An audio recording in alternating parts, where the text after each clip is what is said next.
जय हिंद दोस्तों, स्वागत है आपका इस नई वीडियो में। इसमें हम केमिस्ट्री में मूलकों के बारे में समझने वाले हैं। जो रेडिकल्स होते हैं, कितने प्रकार के होते हैं, कैसे होते हैं, कहाँ पाए जाते हैं, सारी चीज़ों की हम जानकारी आपको देने वाले हैं। मूलक क्या होते हैं। यदि आप 12th में हैं तो आपने केमिस्ट्री की फाइल भी बनाई होगी, जिसमें आपको क्या है, मूलकों की पहचान रेडिकल्स से डिफाइन करने के लिए उसमें प्रयोग किए जाते हैं।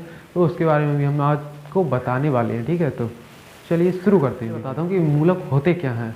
तो परमाणु आप जानते ही होंगे, एटम किसे कहते हैं, जिसमें प्रोटॉन, न्यूट्रॉन, इलेक्ट्रॉन पाए जाते हैं। तो उसमें अगर इलेक्ट्रॉन की अधिकता और या फिर इलेक्ट्रॉन उसमें कम हो जाते हैं तो वो मूलक बन जाता है। ठीक है, कैसे, तो मैं आपको बताता हूँ। देखो, किसी भी परमाणु या परमाणु के समूह पर जो हमेशा ही आवेश को ग्रहण करके रखता है, मूलक कहलाता है। कैसे, तो अभी मैं आपको लिख देता हूँ यहाँ पर।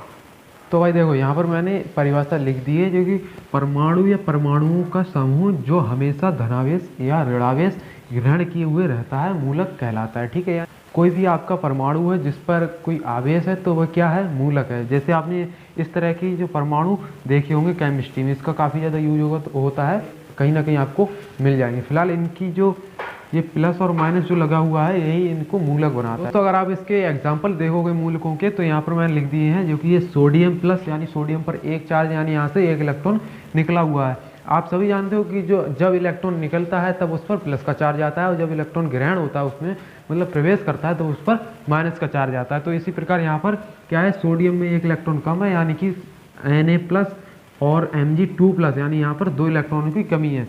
और SO4 2- HCO3- बाइकार्बोनेट, इसको हम बाइकार्बोनेट कहते हैं। अब यहाँ पर नोट करने वाली बात यह है कि मूलक जो होते हैं किसी भी अभिक्रिया में अपरिवर्तित रहते हैं। मूलक दोस्तों 2 प्रकार के होते हैं, यहाँ पर ऋणावेश और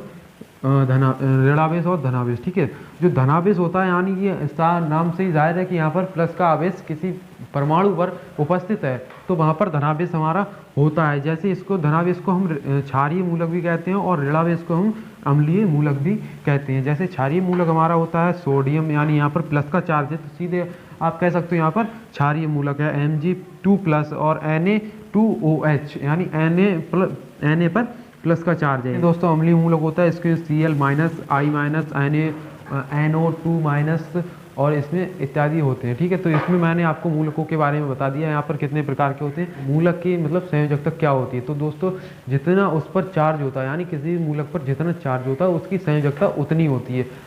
दोस्तों अब बात आती है कि रेडिकल्स मतलब किस किस में हम बांट सकते हैं, कौन कौन से रेडिकल, क्या क्या संयोजकता उनकी होती हैं, और किस किस प्रकार के उन पर चार्ज होते हैं। तो यहाँ पर मैंने सारी टेबल बना दी है यहाँ पर, तो आप देख सकते हैं अम्लीय मूलक और क्षारीय मूलक, ये इसकी संयोजकताएं मैंने बताया था। जिस मूलक पर जितना चार्ज होता है, यानी जितना आवेश ग्रहण किया होता है, वह उसकी संयोजकता होती है। तो यहाँ पर आप देख सकते हैं, ये जो बाइकार्बोनेट है, यहाँ पर मैं आपको कुछ नाम बता देता हूँ। बाइकार्बोनेट, बाइसल्फेट, और ये क्लोरीन, आयोडीन, और ये नाइट्रेट, और ये हो गया आपका क्लोरेट, और ये हो गया कार्बोनेट, यहाँ पर सल्फाइड है, और ये फॉस्फेट और नाइट्राइड। नाइट्रेट और नाइट्राइड में अंतर आप देख लीजिए।